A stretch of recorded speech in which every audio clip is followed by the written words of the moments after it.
Jadi sebenarnya semua orang itu bisa berkontribusi. Kita tidak harus ada di Indonesia untuk berkontribusi. Memang kalau kita lihat yang menjabat saat ini, mungkin ada yang ordal, mungkin ada yang murni memang tidak ada ordal.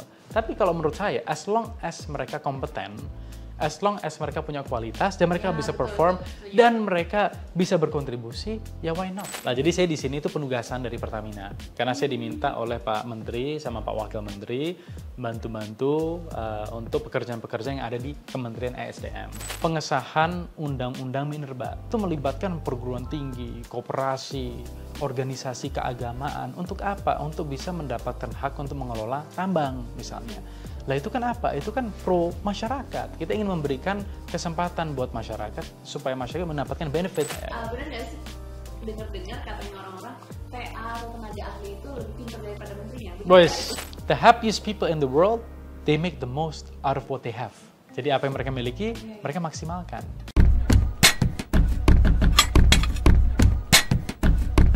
Halo Sobat Netcom, ketemu lagi dengan aku Glorinata. Kali ini di Nggak Pakai Ordal. Dan episode kali ini memang berbeda dengan episode sebelumnya, karena kali ini kita langsung datang nih ke lokasi di Kementerian SDM.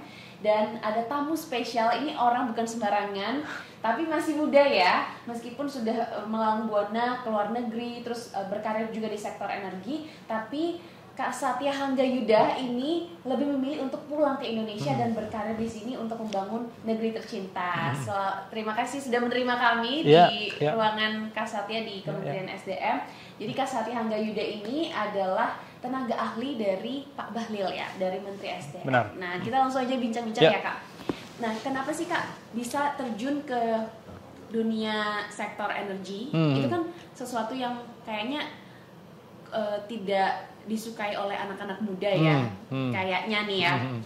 Terus kenapa memilih, oh ini kayaknya karir aku di sini nih? Gitu.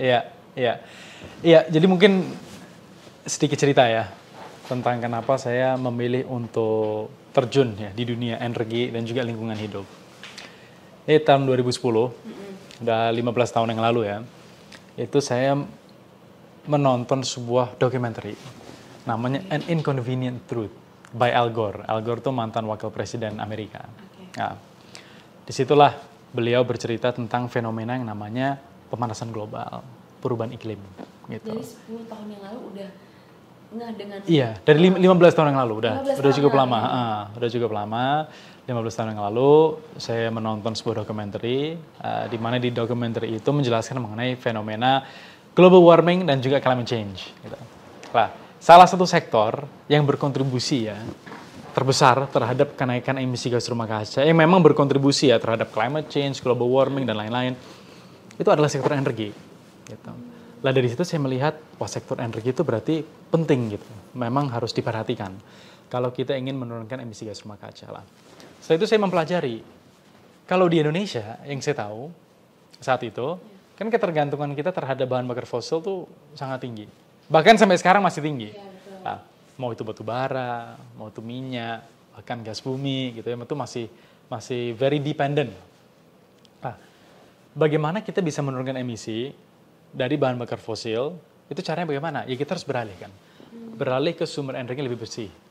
Mau itu solar ya dari matahari, mau itu PLTB, pembangkit listrik tenaga bayu, wind, hydro, panas bumi, bahkan energi baru seperti nuklir gitu ya, itu bisa membantu kita untuk beralih. Nah, perlu diingat juga bahwa kenaikan emisi gas rumah kaca itu bukan hanya dari sektor energi dari industri pembangkit listrik, tapi juga dari kendaraan. Makanya sekarang banyak kan yang mulai beralih pakai hybrid atau pakai mobil listrik atau motor listrik dan insentif diberikan oleh pemerintah gitu untuk kita bisa beralih. Bahkan kalau kita pakai kendaraan listrik setiap hari kita tidak dikenakan ganjil genap weekdays betul, gitu kan. Itu win-win banget ya. Itu win-win. Lah itu kan hal-hal yang harus kita lakukan ya untuk bisa memitigasi nih yang namanya perubahan iklim panas global. Setelah itu saya juga mempelajari bahwa energi itu dibutuhkan. Ya, di dalam kehidupan kita sehari-hari. Segala sesuatu itu butuh energi. Energi itu menghasilkan listrik, ya kan? Terus juga banyak sekali produk-produk yang berasal dari energi, ya, terutama minyak. Minyak itu ada sekitar 4.000 byproduct, ya, yang menggunakan minyak, gitu, untuk memproduksi gitu, baik itu mau meja, mau itu baju, kan itu butuh minyak. Nah, Setelah itu kendaraan juga butuh energi, ya kan? Dari minyak, bahkan kendaraan listrik itu butuh listrik dari mana? Dari energi. Jadi bahkan kita juga siang hari ini kita mau melakukan syuting dan lainnya itu juga butuh energi kan sebenarnya, ya kan? Semuanya butuh energi, gitu ya. Jadi energi itu sektor yang tidak akan kemana-mana, akan selalu dibutuhkan, gitu. Jadi saya melihat prospek kedepannya bagus, gitu. Dan saya melihat saya bisa banyak berkontribusi di sektor ini, Pak. Oke, itu kan itu yang saya alami ya. Itu melatar belakangi. Nah, setelah itu tahun 2010 saya kan juga pernah di DPR RI, di Komisi 7 DPR RI. Saya magang di sana itu 2010 sama 2012 itu pernah. Jadi memang dari dulu udah di bidang energi kan? Iya, benar. Dari di bidang energi. Dan memang kalau misalnya saya kembali lagi nih ke tahun 90-an ya. Itu saya kan memang dibesarkan dari keluarga energi. Gitu, dari dulu. Gitu. Ini pekerjaan Bapak. Ya, jadi Bapak tuh dulu kerja di perusahaan multinasional yang bergerak di bidang minyak dan gas bumi. Dan beliau itu ditempatkan ya, diposting. Namanya diposting di beberapa negara. Jadi pernah tinggal di UK, waktu beliau ngambil S2, saya tinggal di UK. Saya umur baru 2 minggu udah ke UK saya. 2 gitu. Minggu ya? Baru 2 minggu udah ke UK. Gitu. Jadi sebenarnya suka tidak suka, mau tidak mau ya namanya juga anak, kita ngikut orang tua dong. Jadi kita masih bayi, kita masih kecil kan. Dan itu malah jadi suatu keuntungan juga untuk kakak. Iya, dia menjadi ya salah satu benefit lah. Karena kan dari situ saya juga berpengalaman untuk tinggal dan bahkan sekolah ya di beberapa negara gitu. Mau itu di Amerika, di Inggris, di Cina, Vietnam, terus kembali ke Indonesia. Jadi kalau dari segi latar belakang ya, jadi bukan hanya menjawab pertanyaannya Mbak Glory mengenai kenapa energi, tetapi kenapa balik lagi ke Indonesia? Ya kan itu menjadi pertanyaan kan. Nah, saya kan udah belasan tahun di luar negeri, udah lama gitu. Jadi bahkan waktu saya menempuh pendidikan S1 di luar negeri, saya saat itu juga kepikiran kalau misalnya saya bekerja di luar negeri itu bagaimana gitu. Ya terus juga prospeknya itu seperti apa. Pasti ada tawaran-tawaran opportunity. Benar, ada tawaran, ada opportunity, namun saya langsung ingat gitu, oh iya ya, ini kan apapun juga saya udah lama di luar negeri gitu. Sekarang kayaknya udah waktunya untuk kembali lagi ke Indonesia. Itu yang pertama. Ini waktu saya ngambil S1, ini sebelum LPDP. Jadi setelah saya lulus S1, itu saya apply untuk mendapatkan S2. Jadi saya apply ke sekolah sebelum LPDP. Sebelum saya apply LPDP, saya apply sekolah dulu. Dan saya keterima di beberapa perguruan tinggi, salah satunya New York University. Saya kan menempuh pendidikan S2 di sana lah. Pada waktu saya dapat letter of acceptance, baru saya apply LPDP gitu. Karena kalau kita apply LPDP dengan LOA, at least ya minimal kita menunjukkan ke LPDP bahwa kita udah keterima gitu. Cuman kita butuh funding kan. Makanya saya waktu itu apply beasiswa reguler. Beasiswa reguler, alhamdulillah dapat, keterima, lolos, PK 51. Saya menempuh pendidikan S2 dari 2015, which is itu udah nggak kerasa, udah 10 tahun yang lalu. Lulus 2017, itu 2 tahun tuh saya di New York. Kalau Amerika memang 2 tahun ya. 2 tahun programnya. Beda sama Inggris. Kalau Inggris S1-nya 3 tahun, S2-nya 1 tahun. Kalau di US tuh S1-nya 4 tahun, S2-nya 2 tahun gitu. Nah, jadi pada waktu saya di New York, saya dapat beasiswa LPDP. Dan LPDP itu mengharuskan kita untuk kembali lagi ke Indonesia, ya kan? Tetapi sebenarnya ini LPDP itu memberikan kita flexibility. Beda sama beasiswa di perusahaan. Beasiswa di perusahaan, kita harus bekerja di perusahaan itu kan? Peraturannya biasanya 2N+1, ya kan? Jadi kalau misalnya 2N+1, berarti kan minimal kita harus kerja di perusahaan itu selama 5 tahun. Setelah kita lulus, ya kan? Lah tapi kalau LPDP bebas. Kita mau punya usaha sendiri, kita mau menjadi news anchor, kita mau jadi wartawan, kita mau di kementerian, kita mau di BUMN, di swasta, yang penting kita balik lagi ke Indonesia. Persyaratannya hanya itu. Jadi sebenarnya tidak strict, sebenarnya very generous scholarship, karena semuanya dibiayai oleh LPDP. Gitu. Jadi yang melatar belakangi kenapa sih kembali ke Indonesia, itu yang pertama, udah lama di luar negeri. Sama yang kedua, ditambah saya udah dapat beasiswa LPDP, jadi saya harus kembali lagi ke Indonesia. Jadi sebenarnya secara peraturan, saya udah balik di Indonesia itu 2017. Which means sekarang udah 8 tahun di Indonesia. Ya kan? Berarti apa? Berarti kalau saya habisin waktu luar negeri, ya boleh. Tapi ya saya tetap memilih di sini karena saya merasa saya bisa berkontribusi lebih banyak di Indonesia dibandingkan di luar negeri. Ini kalau buat saya. Tapi kan cerita orang kan beda-beda. Ada juga yang mungkin mereka merasa saya dapat opportunity lebih baik di luar negeri. Lah kalau misalnya mereka bukan penerima beasiswa PDP, mereka tidak ada keharusan untuk kembali balik lagi, ya mereka bebas. Orang yang keluar negeri, orang warga negara Indonesia yang keluar negeri, tinggal di luar negeri, mereka tetap aja bisa berkontribusi ke Indonesia. Bisa ya tetap. Iya, ya. melalui. Karena memang lebih memilih untuk kembali ke Indonesia. Benar, jadi sebenarnya semua orang itu bisa berkontribusi. Kita tidak harus ada di Indonesia untuk berkontribusi. Kita mau di luar negeri kita bisa, gitu. Jadi kalau saya kan karena beasiswa PDP juga ya, ada faktor itu ya, dan juga keinginan saya untuk balik, saya balik gitu.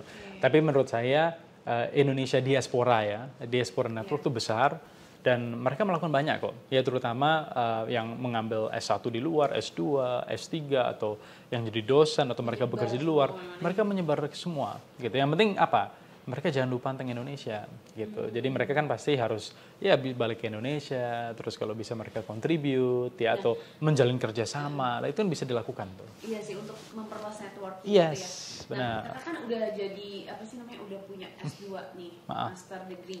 Terus udah pernah join juga organisasi di sana ya kalau nggak salah. Nah, kenapa kok memilih ke Indonesia dan memilih untuk jadi tenaga ahli? Ya, jadi begini.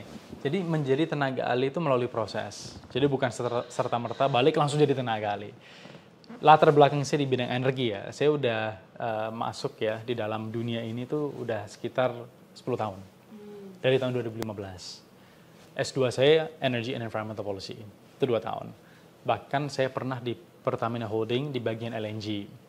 Setelah itu saya masuk di LSM, Lembaga Swadaya Masyarakat NGO, yang bergerak di bidang energi dan lingkungan hidup. Itu saya dirikan bareng sama kakak saya itu di energi dan lingkungan hidup. Itu saya di sana selama 3,5 tahun. Nah, setelah itu saya sempat di PricewaterhouseCoopers. Portfolio saya menangani energi. Nah, setelah dari PwC, saya bekerja di SKK Migas selama 4-5 tahun. Di bidang apa? Komersial. Komersialisasi LNG dan LPG. Nah, dari SKK Migas, saya pindah ke Pertamina. Di Pertamina saya di bagian apa sekarang? Di bagian gas komersial. Nah, jadi saya di sini itu penugasan dari Pertamina. Karena saya diminta oleh Pak Menteri sama Pak Wakil Menteri bantu-bantu untuk pekerjaan-pekerjaan yang ada di Kementerian ESDM. Gitu. Jadi sebenarnya pada waktu saya balik ya dari Amerika, saya udah bekerja di beberapa tempat. Mau itu dari LSM udah, consulting sudah, regulator, SKK Migas sudah, BUMN sudah di Pertamina, sekarang di kementerian gitu. Jadi memang dengan latar belakang saya dari segi pendidikan dan juga pengalaman kerja, Pak Menteri, Pak Wakil Menteri merasa oke, you know what, you can come here, bantu-bantuin kita gitu. Dan saya di sini kan untuk serve Pak Menteri, Pak Wamen, dan juga tentunya untuk mengabdi, berkontribusi untuk masyarakat. Karena ada banyak sekali hal, topik ya yang kita tangani. Saya di sini tuh sebagai tugasnya ya berarti tugasnya sebagai tenaga ahli nih. Ya. Mungkin Sobat Metron pengen banget tahu, anak-anak muda kan pengen tahu bedanya TA dengan staf sus itu apa? Mungkin bisa dijelasin. Iya. Jadi gini, kalau tenaga ahli menteri, saya kan di sini tuh sebagai tenaga ahli menteri bidang komersialisasi dan transportasi minyak dan gas bumi gitu. Jadi memang saya spesifik. Setiap tenaga ahli menteri yang ada di sini semuanya punya bidangnya sendiri. Gitu. Fokusnya sesuai dengan bidang yang ada di dalam SK. Gitu lah. Kalau saya kenapa transportasi? Karena saya di Pertamina, ya kan di bagian logistik. Kenapa komersialisasi? Karena saya S2-nya komersial, pernah di Pertamina LNG Holding komersial, terus sekarang di Pertamina bagian logistik, bagian komersial juga. Makanya itu komersialisasi dan transportasi. Karena memang sesuai latar belakang dan juga expertise gitu. Lah. Perbedaannya apa? Kalau staf khusus menteri, mereka tuh yang benar-benar melekat sama Pak Menteri. Secara keseharian day to day gitu. Lah, tenaga ahli menteri itu mereka adalah tenaga ahli yang memang mereka ahli di bidangnya. Jadi mereka itu lebih fokus tentunya mendampingi Pak Menteri, Pak Wamen, tapi lebih fokus menangani hal-hal yang ada di kementerian gitu. Nah, jadi kesehariannya apa aja? Kayak misalnya kita membahas mengenai kebijakan energi nasional dengan Dewan Energi Nasional. Terus kita membahas mengenai RUKN, ya kan, Rencana Umum Ketenaga Listrikan Nasional, RUKD, RUPTL. Terus kita bahas tentang RUEN, Rencana Umum Energi Nasional, RUET, itu kan semua dengan Dewan Energi Nasional. Lah itu pun pekerjaan udah banyak tuh, ya kan? Setelah itu di Kementerian SDM kan ada banyak sekali direktorat. Ada Direktorat Minerba, ada Migas, ada Ketenaga Listrikan, ada EBTKE. Lah, di masing-masing direktur tuh ada banyak pekerjaannya juga. Mau itu dari RUU, ya rancangan undang-undang, Berarti mitranya sama DPR juga tuh ya? peraturan menteri, peraturan pemerintah, peraturan presiden, itu hal-hal yang harus kita pelajari, ya kan? Dan juga kalau kita perlu melakukan monitoring, evaluasi, dan juga revisi, itu kita lakukan itu di dalam keseharian kita. Jadi mitranya benar sama DPR RI. Kalau DPR kan sebelumnya Komisi 7, sekarang Komisi 12. Lah, di dalam Kementerian SDM, itu kita rapat dengan masing-masing dirjen gitu. Jadi setiap kali rapat kita mau nemenin Pak Menteri maupun Pak Wakil Menteri, selalu kita rapat sama Bapak atau Ibu dirjen dan para direktur gitu. Karena kan memang ini merupakan rapat ya yang karena melibatkan Pak Menteri, Pak Wakil memang pasti yang datang kan pimpinan. Pimpinan kementerian gitulah. Pimpinan kementerian datang lah kita bahas. Isunya apa? Isunya EPTKE misalnya, energi terbarukan. Oh, bagaimana kita bisa meningkatkan rasio elektrifikasi, bagaimana kita bisa meningkatkan penggunaan energi baru terbarukan, challenges-nya apa, solution-nya apa. Atau bahkan Minerba. Minerba, kita kan sekarang udah ada Kepres Satgas Hilirisasi, ya kan? Itu nomor 1 tahun 2025. Itu mengenai apa? Hilirisasi dan ketahanan energi nasional. Nah, di situ kita bahas mengenai downstreaming. Downstreaming 80% itu datang dari sektor ESDM. Mau itu Minerba, mau itu Migas, EBTKE. Jadi peran dari ESDM itu sangat penting terhadap apa? Hilirisasi. Hilirisasi itu downstreaming. Ini yang didorong oleh pemerintah saat ini kan hilirisasi. Yes, benar, hilirisasi. Dan ini penting. Bagaimana kita bisa meningkatkan nilai tambah daya saing di Indonesia. Jangan sampai Indonesia itu menjadi extended market. Gitu ya. Jadi kalau misalnya kita mau melakukan downstreaming, salah satu contoh itu apa? Kita membangun smelter. Jadi pada waktu kita ekstrak raw mineral, kita tidak langsung ekspor. Kalau langsung diekspor, nilai tambah ada di luar negeri, karena diprosesnya di luar negeri. Tapi dengan adanya smelter, kita memproses di Indonesia. Mau itu jadi produk setengah jadi, maupun udah jadi, tapi setelah itu kita baru, yes, habis itu kita baru jual ke Indonesia, kita jual ke luar negeri, gitu ya. Jadi itu kan nilai tambahnya ada di kita, jadi kita mendapatkan benefit. Karena apapun juga ini kan sumber daya alam kita, ya kan? Kalau kita ngelihat ya dari Undang-Undang Dasar 1945 ya apa? Sumber daya alam kita digunakan untuk apa? Untuk masyarakat. Oke, kira-kira nih untuk anak-anak muda yang sekarang mungkin kurang paham atau kurang awam dengan isu-isu energi, kira-kira apa nih hal-hal kecil yang biasanya bisa mereka lakukan dalam keseharian? Ya, jadi membantu ini energi menjaga kelestarian lingkungan, ya kan? Terus juga meningkatkan penggunaan energi baru terbarukan dan lain-lain ya, mengurangi emisi dan lain-lain. Nah, kalau kita lihat ya di Jakarta kan terkenal polusinya dan lain-lainnya kan, traffic, macet. Dan itu kan udah masuk berita dan media dan lain. Bahkan media internasional udah tahu itu. Nah, jadi sebenarnya gini, yang saya selalu sampaikan saat saya jadi narasumber, dimanapun itu, saya tuh selalu menyampaikan bahwa kita tuh tidak harus menunggu untuk menjabat. Menjabat menjadi orang besar, punya jabatan tinggi. Mau itu di kementerian, mau itu di BUMN, mau itu di swasta. Mau itu kita sebagai pengusaha. Yang pertama, apa sih? Misalnya kita menggunakan kendaraan umum. Ya kan? Mau itu kita pakai misalnya MRT, mau itu kita pakai bis, bahkan kalaupun misalnya tidak pakai kendaraan umum, mau itu bahkan kita pakai hybrid electric vehicle, kita pakai kendaraan listrik, kita pakai motor listrik, itu juga kita berkontribusi. Kenapa? Karena kita bisa mengurangi emisi. Gitu kan, itu dalam keseharian kita ya sehari-hari. Lah, bahkan kayak misalnya dalam keseharian kita tidak kita membuang sampah di tempatnya. Itu juga ya kita berkontribusi juga kan terhadap lingkungan gitu, mendaur ulang. Ada yang namanya 3R, reduce, reuse, recycle. Terus menanam pohon. Terus mungkin di SMA kan saya kan pernah melakukan sosialisasi di beberapa SMA, SMP. Mereka punya pohon-pohon. Nah itu kalau misalnya kita menyiram tanaman, kita berkontribusi juga terhadap lingkungan. Gitu. Walaupun itu hal-hal kecil. Hal-hal sangat kecil, tapi gini, perlu diingat ya, bahwa kalau hanya satu orang yang melakukan itu hal kecil. Tapi kalau misalnya ribuan, puluhan ribu, ratusan ribu, jutaan orang melakukan itu, dampaknya besar. Gitu. Jadi sebenarnya small changes lead to big changes. Memang benar. Kalau misalnya presiden, menteri, anggota dewan, mau itu gubernur, bupati, wali kota, mereka dampaknya besar. Tapi kalau misalnya kita semua nih sebagai masyarakat kita bergerak ya, dan juga kita aware terhadap lingkungan, kita melakukan hal-hal seperti menggunakan kendaraan umum, menyiram tanaman, menanam pohon, terus kita reduce, recycle, kita naruh sampah di tempatnya, itu dampaknya juga besar. Jadi sebenarnya kalau menurut saya kita mau membuat impact tuh, we can all make an impact. Impact itu bisa top down, tapi juga bisa bottom up. Everybody can make an impact gitu. Jadi anak-anak muda yang, kalau pesan dari saya, kita sebagai anak muda ya pokoknya never give up, dan kita harus tetap semangat gitu, karena kita semua bisa berkontribusi. Nggak harus menjabat. Nggak harus menjabat. Karena kan juga terjun di Youth Energy Council. Yes, benar. Nah, gimana sih mensiasati agar isu energi dan lingkungan ini tuh diminati oleh generasi muda? Ya, yang paling penting ini, kita melakukan sosialisasi, awareness. Apa itu energi? Apa itu lingkungan hidup? Kenapa kok energi itu penting? Kenapa lingkungan hidup itu penting? Dan juga kontribusinya itu apa terhadap perekonomian kita, keseharian kita? Kenapa itu penting? Dampaknya itu apa? Itu kita harus melakukan sosialisasi dulu supaya masyarakat, terutama anak-anak muda ya, mereka tahu, oh sektor energi, lingkungan itu penting karena ini. Tetapi perlu diingat ya, dari pengalaman saya pribadi, kita tidak bisa memaksakan seseorang ya untuk masuk di sebuah sektor. Mau itu lingkungan, mau itu energi, nggak bisa. Itu panggilan hati.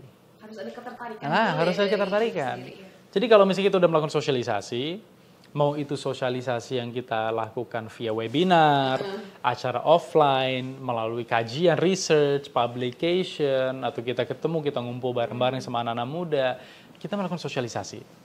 Kalau memang mereka tertarik untuk melakukan itu, ya oke, it's good. Mereka bisa masuk di dalam sektor energi. Lah, masuk sektor energi itu bukan berarti kayak harus bekerja. Bahkan anak-anak kuliah misalnya nih, mereka skripsinya bisa fokusnya energi, kan juga bisa. Gitu. Jadi nggak mesti terus kerja lah. Pada waktu mereka lulus, mereka bisa kerja di perusahaan energi, mau itu migas, mau itu minerba, mau itu EBTKE, mereka bisa. Jadi kalau saya lihat ya, we can try to attract people about energy environment, tapi ujung-ujungnya itu panggilan hati juga. Karena kita tidak bisa memaksakan seseorang, nggak bisa. Nah, ada nggak sih harus ada keterampilan khusus nggak sih kalau orang mau terjun di sektor energi? Yes, benar. Ini kan kakak kan selama ini di Kementerian SDM melihat bagaimana pemerintah membuat kebijakan-kebijakan. Nah, menurut kakak ada nggak sih kebijakan yang ini udah tepat, ini kayaknya kurang nih gitu. Terus kakak ini misalnya ada kesempatan untuk memperbaiki atau mengubah aturan-aturan atau kebijakan itu, apa kira-kira kebijakannya? Ya, jadi kita harus melihat ya, kita harus bisa mengapresiasi apa yang dilakukan oleh pemerintah saat ini. Mau itu dari Pak Prabowo, mau itu dari Pak Menteri Bahlil, maupun Pak Wakil Menteri Pak Yuliot. Gitu. Karena saya melihat ada banyak sekali terobosan-terobosan yang udah dilakukan, padahal baru beberapa bulan menjabat. Ya kan? Setahun aja masih belum. Gitu. Yang pertama, dengan adanya keputusan Presiden mengenai Satgas Hilirisasi dan Ketahanan Energi Nasional, ini sebuah terobosan yang luar biasa, di mana Menteri SDM menjabat sebagai ketua, terus kita ada para wakil ketua, anggota itu semuanya menteri. Gitu. Kenapa? Karena sektor SDM ya itu sektor yang tidak bisa ditangani oleh satu kementerian. Ini lintas sektoral. Misalnya contoh ya sederhana aja. Kita mau melakukan pengeboran, eksplorasi produksi migas offshore. Itu melibatkan banyak kementerian. Offshore pasti melibatkan KKP, Kementerian Kelautan Perikanan. Pasti melibatkan lingkungan hidup, ya kan, terkait dengan AMDAL, ya kan. Apabila kita bekerjasama dengan Pertamina, dan Pertamina kan mereka terlibat di banyak sekali wilayah kerja. Itu melibatkan apa? Kementerian BUMN, ya kan, dan Antara juga. Nah, setelah itu kalau misalnya kita mau melakukan transportasi, melibatkan apa? Kementerian Perhubungan. Jadi semuanya itu pasti terlibat. Kita mau melakukan itu onshore, ya, onshore bukan offshore, itu melibatkan apa? Bisa juga melibatkan Kementerian Pertanian.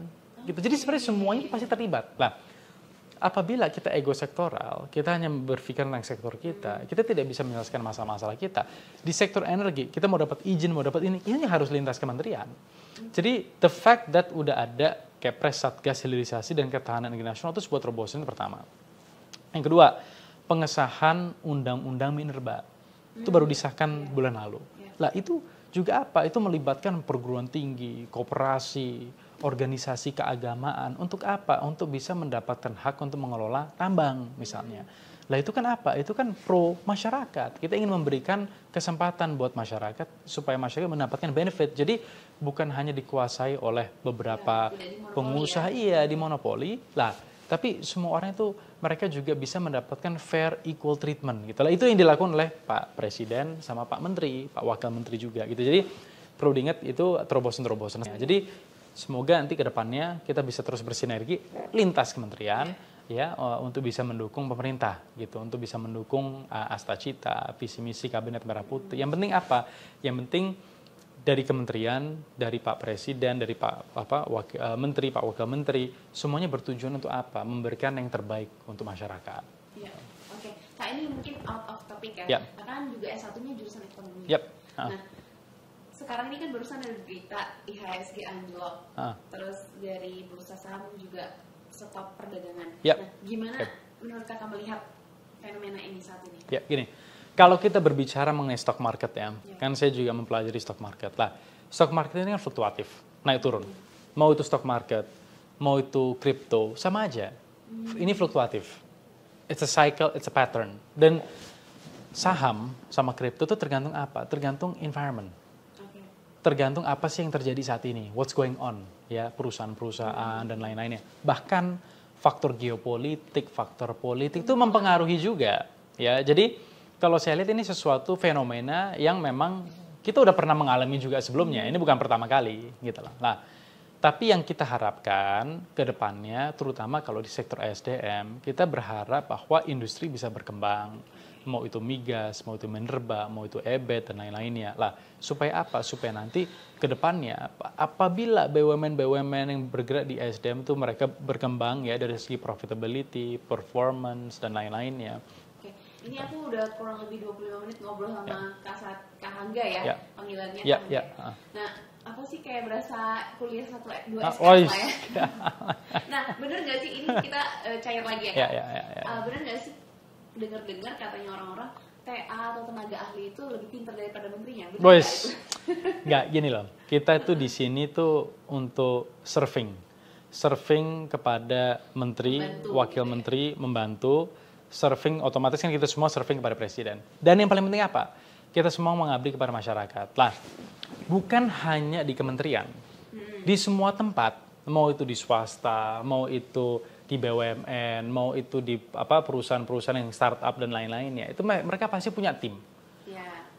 Mereka itu punya tim untuk bisa menyukseskan namanya apa? Visi misi dari masing-masing instansi, mau itu perusahaan, kementerian, lembaga itu pasti ada. Gitu. Kita bisa bekerja sendiri, kita tidak mungkin bisa bekerja sendiri gitu. Jadi kalau saya lihat ya, kita semua itu dalam rangka membantu gitu. Dan sebagai tenaga ahli itu memang tanggung jawab kita.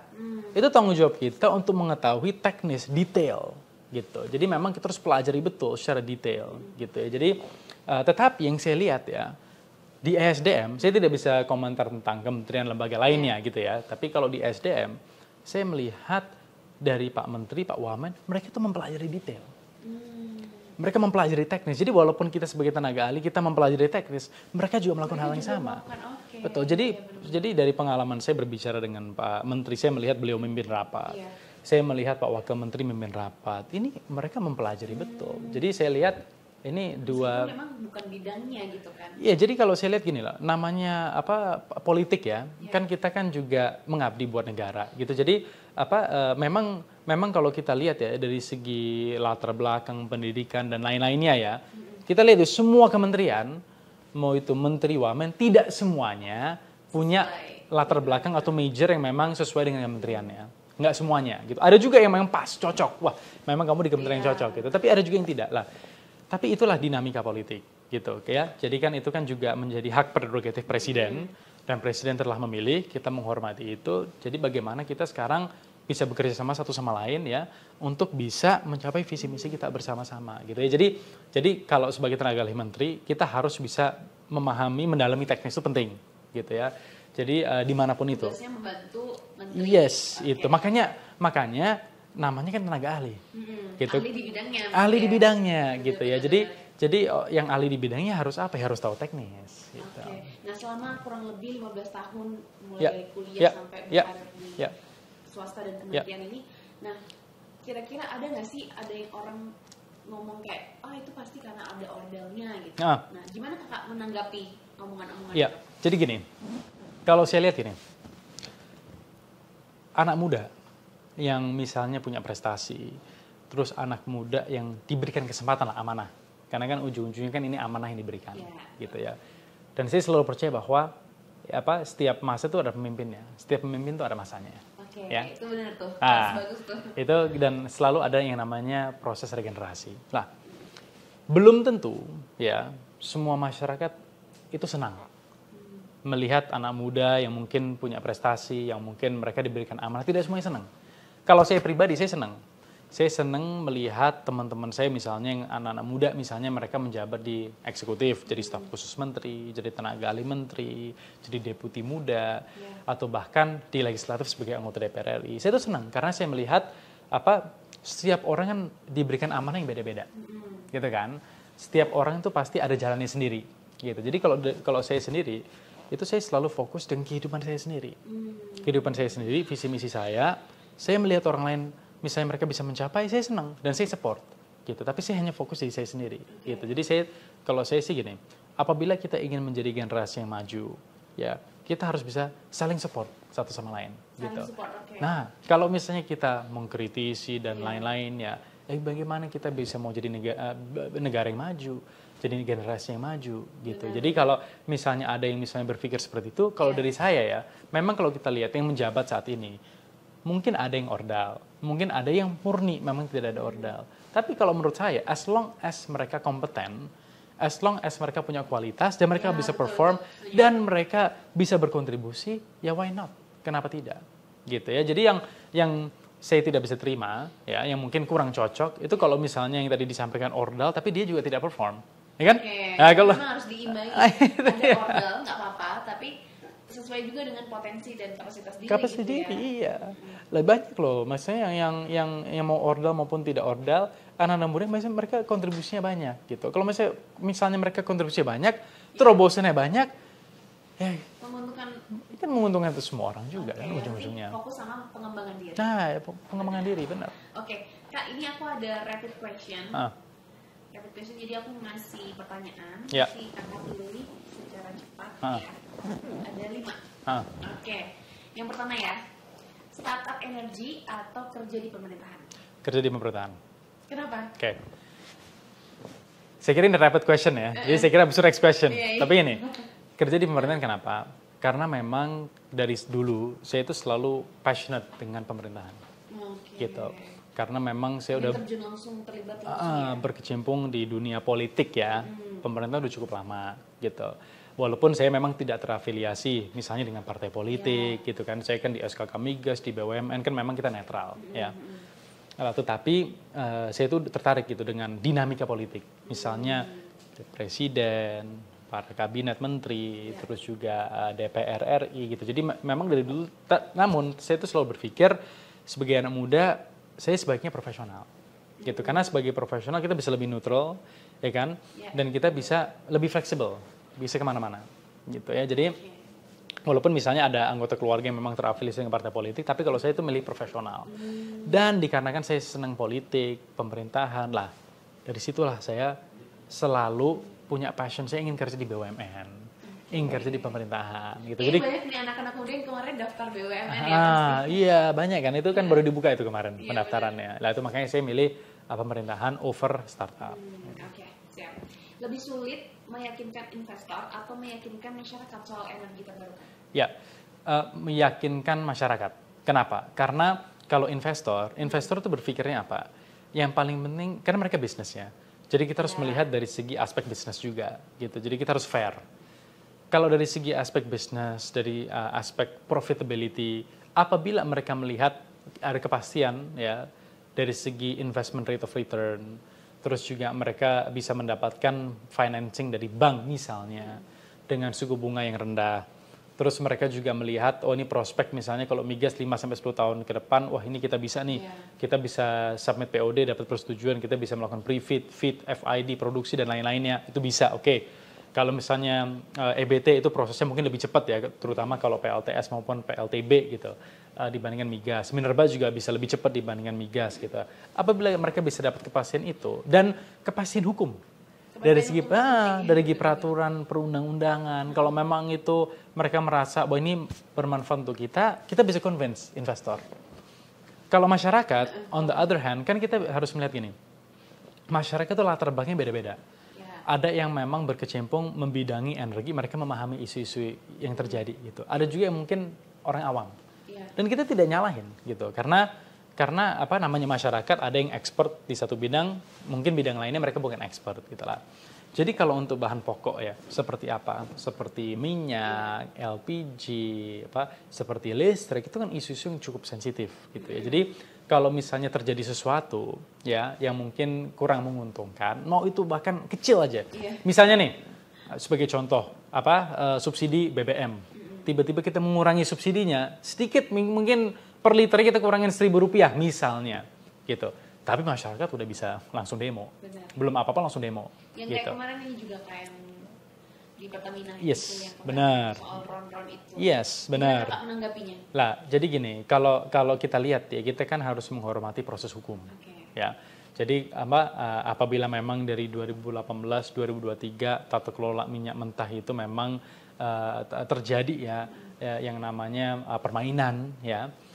Ya kita menghormati proses itu, dan itu kan sudah ditindaklanjuti oleh kejaksaan, dan kita udah melihat kan, udah ada yang ditahan dan lain-lainnya gitu. Jadi kita menghormati proses hukum karena ujung-ujungnya yang dilakukan itu untuk apa? Untuk kebaikan negara. Ya, jadi yang kita perlu sampaikan nih kepada masyarakat dan lain-lainnya itu ya we are trying our best gitu. Tapi perlu diingat bahwa yang kita lakukan ini kan untuk masyarakat umum. Nah, tapi perlu diingat kayak misalnya yang kejadian kemarin Pertamina dan lain-lainnya, itu kan apakah itu dilakukan oleh semua pegawai Pertamina? Kan enggak.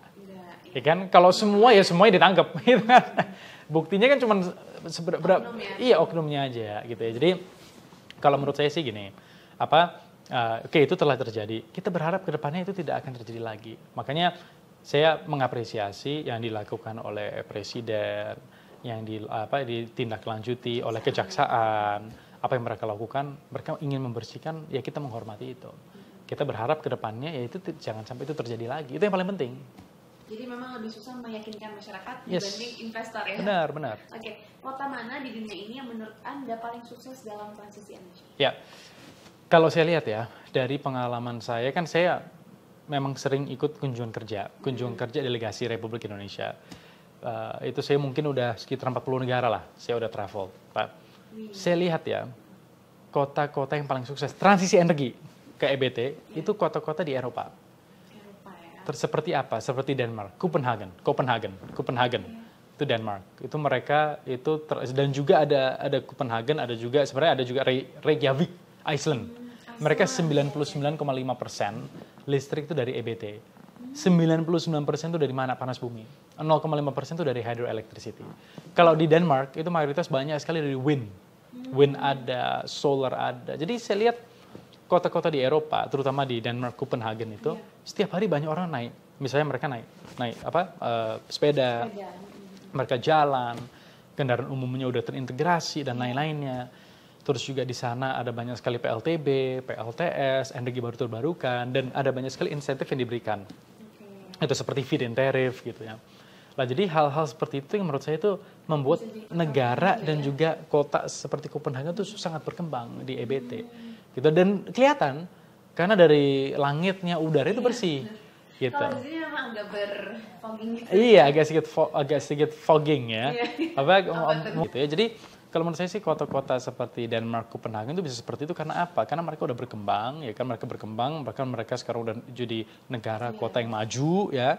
Terus juga infrastruktur terintegrasi dan setiap hari dan itu mengubah daily lifestyle.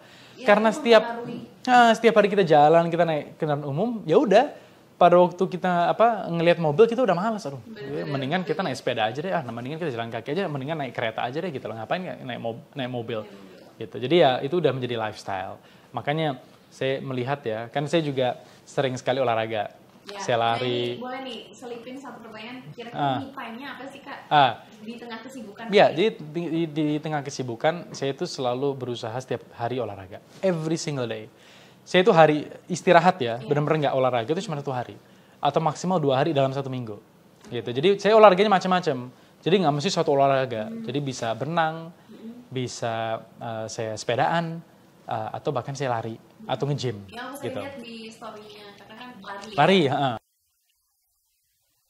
Yang penting olahraga. Olahraga itu kardio. Kardio itu non-stop minimal 30 menit. Wajib ya, dan itu wajib gitu. Dan itu wajib untuk semua orang.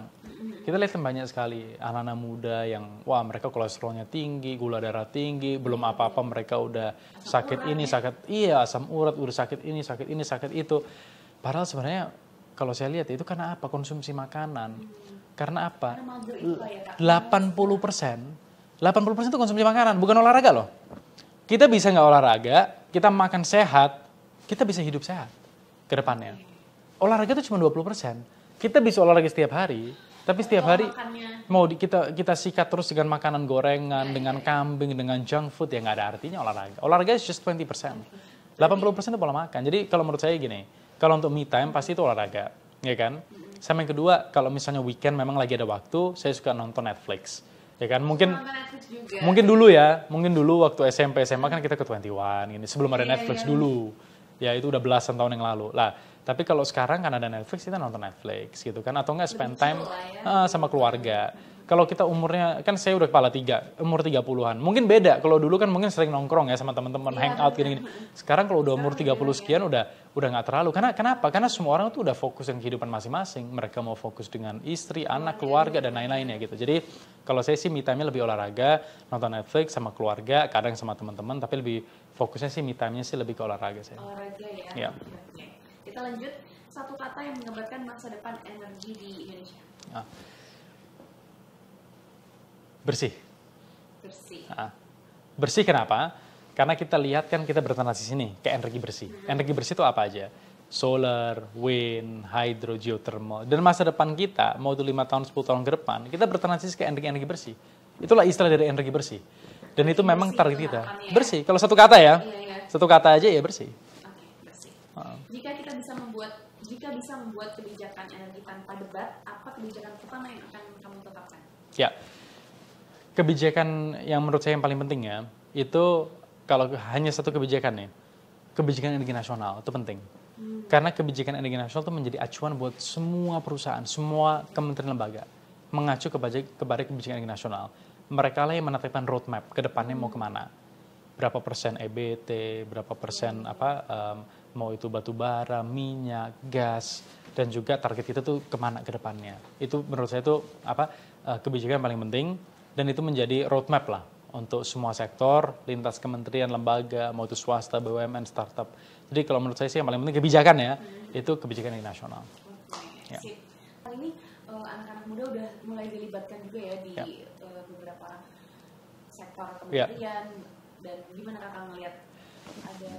Kalau saya lihat ini bagus, ya ini bagus karena merupakan regenerasi, gitu. Karena suka tidak suka, mau itu sekarang, 10 tahun, 20 tahun dari sekarang, yang akan menjabat itu siapa? Ya milenial, generasi Z, ya kan? Bahkan generasi yang paling baru, generasi Alpha misalnya. Ini menurut saya ini bagus. Ada regenerasi pentingnya. Tapi, bukan hanya regenerasi.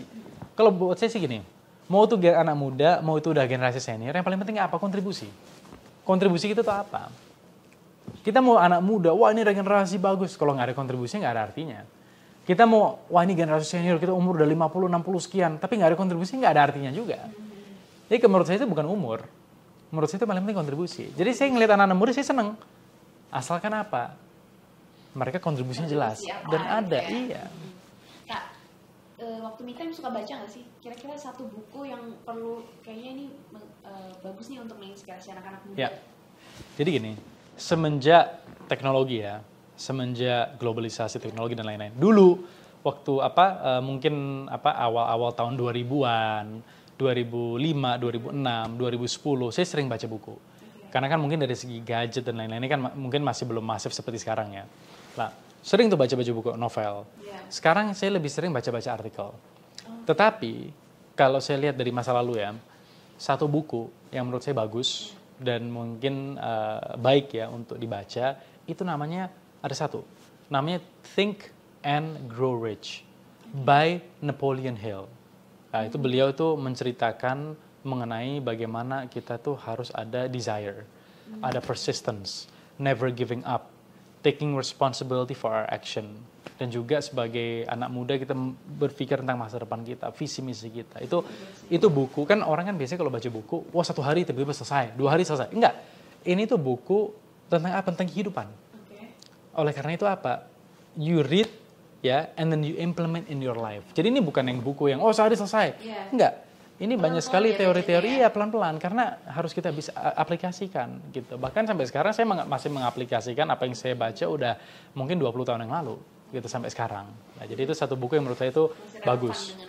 Sangat relevan, sangat relevan. Ini penting banget buat Gen Z ya. Benar, untuk benar. menyesuaikan diri di lingkungan kerjaan Ya. Nah, Kak, terakhir nih, pesan untuk anak-anak muda yang sekarang nih lagi mau membangun karirnya. Ya. Kalau pesan untuk anak muda ya, kalau yang pertama itu never give up, gitu, jangan pernah menyerah. Karena sekarang ya dengan adanya medsos, teknologi, semua orang tuh maunya instan, mau cepet, cepet sukses, terus cepet kaya misalnya, cepet jadi pengusaha besar, cepet dapat jabatan, cepet ini, cepet itu. Tapi mereka tuh tidak tahu proses. Mereka tuh maunya yang penting dapat likes, dapat komen, dapat pengakuan di medsos, udah, that's it. Gitu. Tapi padahal kan sebenarnya ada proses di balik itu, ya yang harus kita lalui. Gitu. Kita harus bisa menjadi orang yang lebih matang, lebih tajam, lebih dewasa untuk bisa menjabat ya di sebuah posisi tertentu gitu. Untuk bisa mendapatkan lifestyle yang kita inginkan itu melalui proses juga.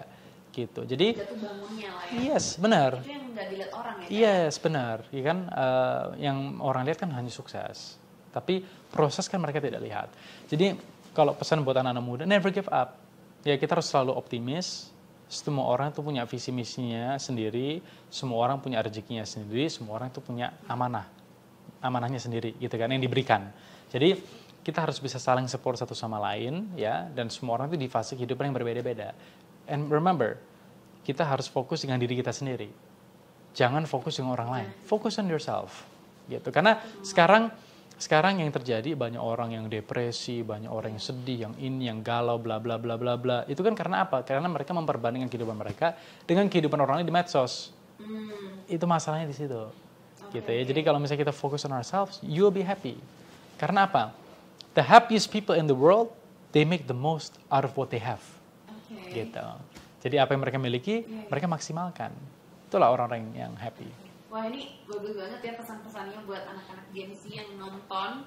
Semoga bisa berdampak ya buat kehidupan kalian. Dan sekian untuk episode Nggak Pakai Ordal kali ini. Terima kasih sudah menonton. Jangan lupa di like, share, dan komen. Sampai jumpa di episode selanjutnya. Bye-bye.